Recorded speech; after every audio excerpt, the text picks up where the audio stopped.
Well, welcome everyone. We're glad to have you with us for another episode of Speak at Virginia. You'll notice we're in a little bit of unique surroundings, and that's because on the day that we are taping this, we just finished the Loudoun Stand with the Loudoun 3 press conference. And I'm joining me today some very special guests. We have Seth Wolf, father of two in the Loudoun County School Districts, who very courageously spoke out today. So welcome, Seth. Thank you. Thanks for having us. So glad for what you did today and eager to hear from you. And then we have Josh Hetzler, of course, our senior legal counsel with the Founding Freedoms Law Center. And so we just want to bring you up to speed on some big developments in this Loudoun case and just hear from them, you know, how they're feeling, what the biggest takeaway from today, and what these next steps are legally in this case at the time we're taping this. Of course, more developments might come out by the time you hear this, but this is where it's at right now. So Seth, I'm going to start with you. We just came from this big press conference. Winsome Sears showed up and spoke, and there were a lot of families and even kids that came out and were holding signs like this one behind us. And I want to hear from you. Why was it important for you to come out and speak personally today? Well, obviously my son is being victimized by this Title IX policy and this the way that Loudoun County has really pursued this. So as one, that's one of the reasons I was out there. And then two, as a father, I think this is a duty as a father to stand up for your kids. And when you see something wrong, to be able to stand in that gap a little bit and be able to just speak on the truth, because that's what we're fighting against. Yeah. You know, we're trying to speak on the truth. What my son said was the truth, and what we're fighting against is this indoctrination and different agendas that we don't believe in. Yeah, and thank you so much for being willing to fight back. So, you know, I know we're going to play a little bit of your comments later on in this podcast from the actual press conference, but what was the most important things? What were a couple of things that you said that you felt like were the most important takeaways that you wanted people to hear? I think probably one of the most important takeaways that is this can happen to my son and my child, that this can happen to anyone's child in this public school and in the climate that we're in right now. And so we need parents and fathers and mothers to stand up against what is wrong and stand up for the truth. All right. And what is it that makes you most angry at a gut level about what's happening? I think what makes me the most angry is that we're going against common sense. I think we're going against, when we start to talk about these policies and this ideology, we're going against what I believe is our foundation, that God created a man and a woman, and the family unit, and so that we can live in harmony like that. And when we start to bring these ideologies to kids, especially in the public schooling system, where they should be teaching them about our basic educational facts and things like that, we start to bring this sexualizing our youth. I think it's wrong. I think it's perverse, and I think we're allowing people to influence our children who have no right to do that. Yeah. And I should quickly bring our audience up to speed that, we featured you and the other parent, the other family involved in this earlier on our podcast. But since then, we had some big news come out, namely that the school district actually determined your son guilty of sexual harassment and sex discrimination. So how did that feel? I know you've been speaking up against this because you knew there was an investigation, but now we're talking to you at the same week that they announced, or I guess it was a few days ago, they announced that determination of guilty. How did that strike you in that moment when you got that news?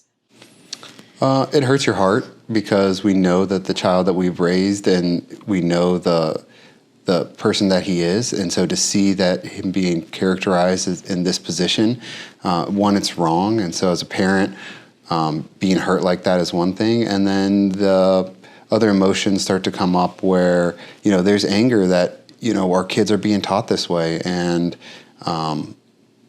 so there's a lot of mixed emotions. Yeah, that makes sense. Did it go up a notch for you though? Because you're going through this investigation. Did it change at all how you're feeling when there's an actual guilty determination?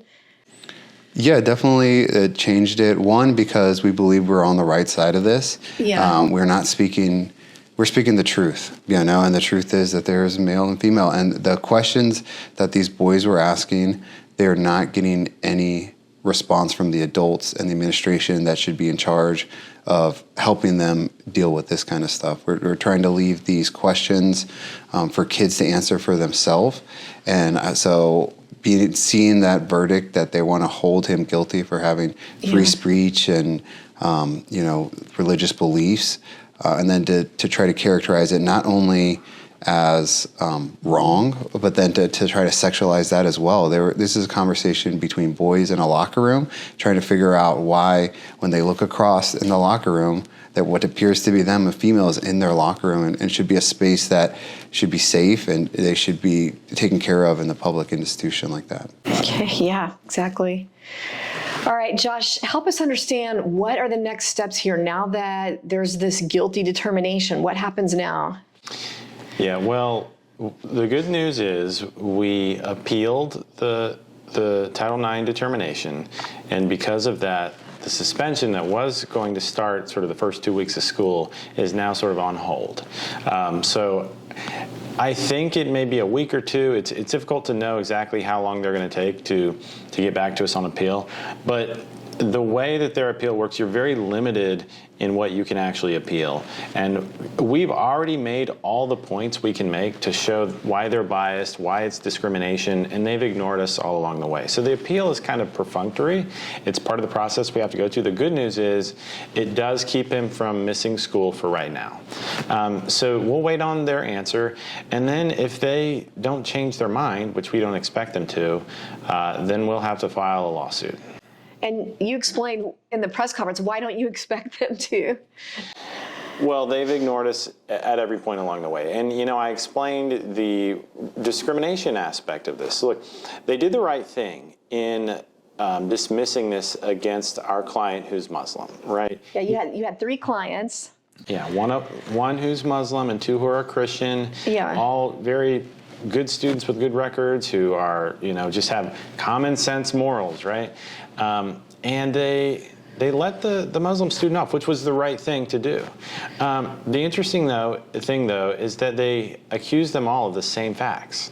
So there wasn't anything different about the other 2. The only thing we can see is that one's Muslim and 2 are Christian. And they not only maintained the sexual harassment charge, they added an additional charge of sex-based discrimination.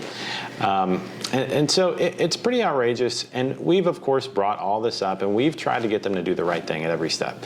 And they won't. And so we don't expect them to change their mind. And it's the same people, essentially, who are making the decision on the appeal. So they... Yeah. And here's another reason. It's because they've decided to dig in their heels against the demands of the Department of Education. And they have decided that they're willing to lose upwards of $100 million in federal funding. And so, of course, they're ready to go to the mat on this. And this is the Trump administration telling them that they need to be in compliance with this, how Title IX should be enforced, which is protecting opposite sex spaces, boys and boys spaces, and not sports. Weaponizing Title IX to be a weapon against free speech and religious beliefs. Right. So they're doing the opposite of that. Even though at least 128 other school districts in Virginia have fully complied with the Youngkin Model Policy state law and the federal directives and executive orders, they're just ignoring that. Okay, so are you already preparing for a lawsuit, or what's the situation? Is there a lawsuit in the future? We were ready to file a lawsuit in federal court last night. I mean, we had to pull this together quickly because we wanted to keep him from being suspended. Because once that happens, you can't unring that bell, and we knew that. So we wanted to put the pause on it. We were able to accomplish that through another means. But we're ready to file a lawsuit.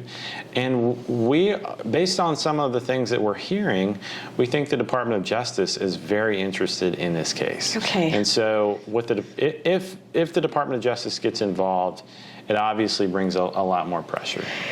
Well, one more question here. Tell us about some of these punishments that have been levied. And I do want to mention real quick that we don't have with us today Renee, the other mom whose son has been charged essentially with guilty.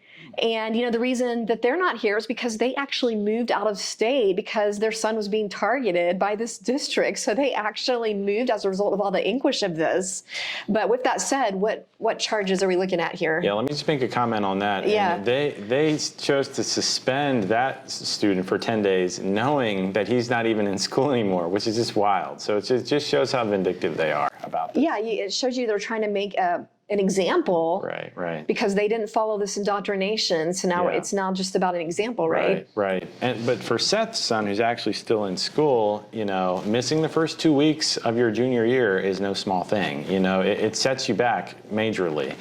It's something that goes on your record. Junior year is when you start applying for colleges and things of that nature. So it's stigmatizing. It'll set him back in his friend groups and just getting acclimated to school.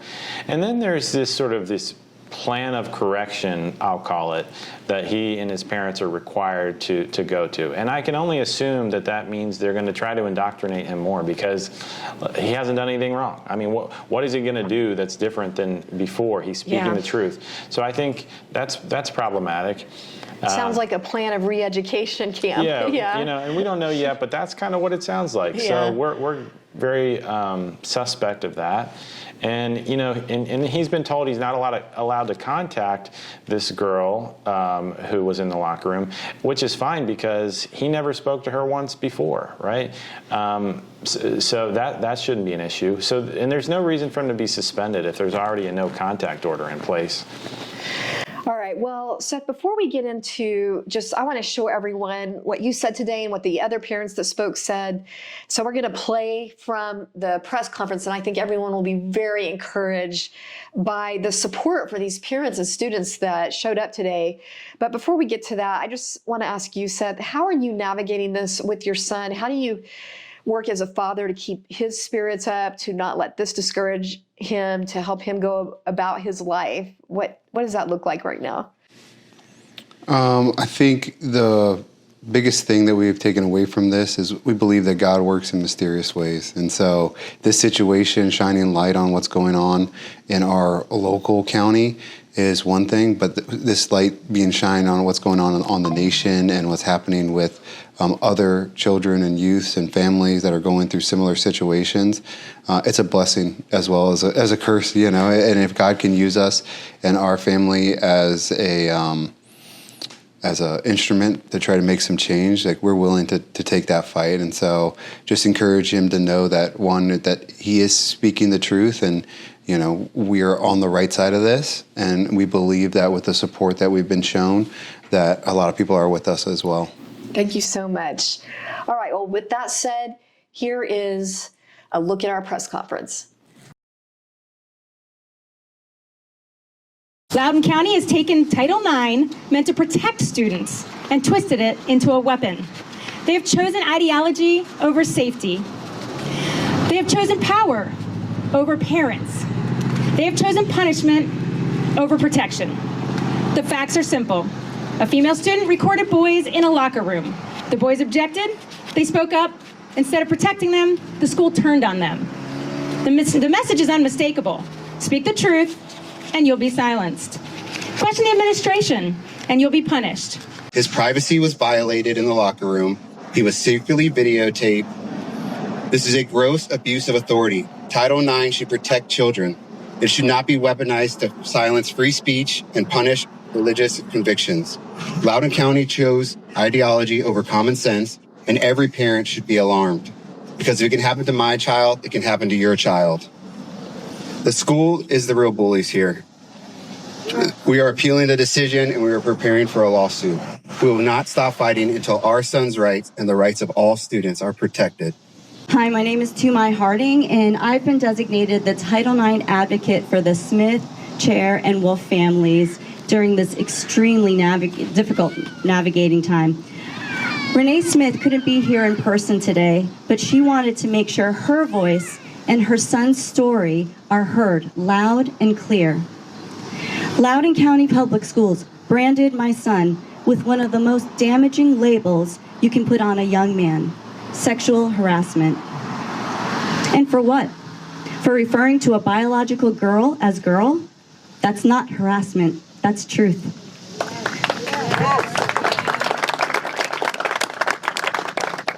My son won't serve their suspension because we no longer live in Loudoun County, Virginia, but the damage is already done. That the false label will follow him, threatening his reputation and his mental and emotional well-being. As Victoria said, I'm Josh Hetzler, Senior Legal Counsel for Founding Freedoms Law Center, and we are very proud to represent these Loudoun boys and their families. On Friday, Loudoun County Public Schools determined that two 16-year-old boys were guilty of sexual harassment and sex-based discrimination under Title IX. Their supposed offense? They simply expressed confusion and discomfort when a female entered the boys' locker room and secretly recorded them. As punishment, both boys have been banned from campus, preventing them from participating in academic and extracurricular activities that are crucial for the first 2 weeks of school. One of them, though no longer even a student in the district, was still targeted to be made an example. The other has been ordered to meet with administrators to develop a behavioral correction plan, which we can only assume will involve required compliance to the school district's gender ideology indoctrination. The Founding Freedoms Law Center, in partnership with America First Legal, is preparing next steps to defend these boys. Well, again, Seth, you did a fantastic job at that press conference, and Josh, you did a great job with everything, all the questions being asked and what you were addressing. So thanks to both of you. It was very powerful. And I think to wrap up here, let's just get some takeaways for the audience. And Seth, I'll start with you. What would be your final word of encouragement today for parents watching? I would like to encourage parents to start to look at the little details. I think that the climate that we're in and the people that are making decisions for our children, we have to stand in that, and we have to make these decisions with our children, with the education department, with the school boards. We need fathers and mothers to stand up and to really start to question what we're teaching our kids. We are a Christian nation, and we should have those beliefs, should be in the forefront of teaching our kids what's right and wrong, and not letting somebody else's ideology or whatever else, this madness that's coming in, bring back the common sense and stand up for what you believe is right and use our freedoms that we have. We have these freedoms for a reason. You know, we should be able to speak on topics that might make you uncomfortable or might offend somebody without feeling like we're gonna get punished. And so I would say to any parent that would watch this is protect your children. Do what a parent is supposed to do. You stand up for what's right and be willing to take that fight. And there's people like Josh and other people that we've been connected with, and like you, that will share your story and help you guys stand in this climate that we're in right now. We need more parents to do what's right. And we need an administration like what President Trump is doing to stand up and back us as well, and to really put a foot down for what is right and what is wrong, and how we want to see, you know, our youth being raised, because that is our greatest resource that we have in America is our future and our youth. And if there aren't parents that are willing to stand up for that, we're all going to suffer. And so I would just encourage any parent that's going through is find a group of people that can help you, or if not, just stand up for yourself, because if you're in the right and you're in the truth, you can feel that God's presence will be with you and can kind of help you through this. Well said. And if you are a parent or know of a parent or a student struggling and that feel that their religious freedom rights or parental rights or privacy rights have been violated, I am just going to give a shout out for the work Josh and his team are doing, Founding Freedoms Law Center. Reach out to them. We're going to put the web address on the screen here. Give us that URL, Josh, real quick. It's foundingfreedomslaw.org. Yeah, foundingfreedomslaw.org. And Josh, what would your takeaway be for people listening to this? I would say, you know, be encouraged. There's a lot of reasons to feel hopeful. We believe we're right on the law. The Constitution is still there. And we think they're wrong on Title IX. And you know, elections have consequences, so now we have a Department of Justice who may be interested in this case as well. So this is far from the end. This may be setting up the ultimate opportunity to take down a lot of this gender ideology once and for all. Yeah. And so for that, we can be grateful, because I think the facts are solid. You know, the boys didn't do anything wrong. They didn't harass anyone. And now we might have a chance to get this in court, to get judges to acknowledge that. And it ultimately, hopefully, will help every student in this country who could be facing similar things. I do think of the biblical story of Joseph. What Satan meant for evil, God meant for good. Yeah. Definitely think we're seeing that spiritual journey here. So, That's right. All right, thanks to both of you for joining us.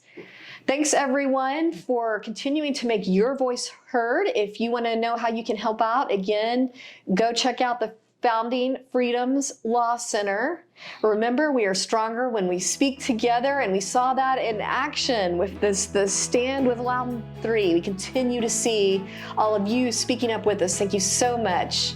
Remember that if you want other people to hear what's going on, you want to get the word out, share the Speak Up Virginia playlist on YouTube. You can get there on familyfoundation.org. Go to the YouTube channel. Look for the Speak Up Virginia playlist, and we are also on audio-only forums like Apple and Spotify. Check us out there. Give us that 5-star review if you like what you're hearing, so that we can get the word out to more people. See you next time.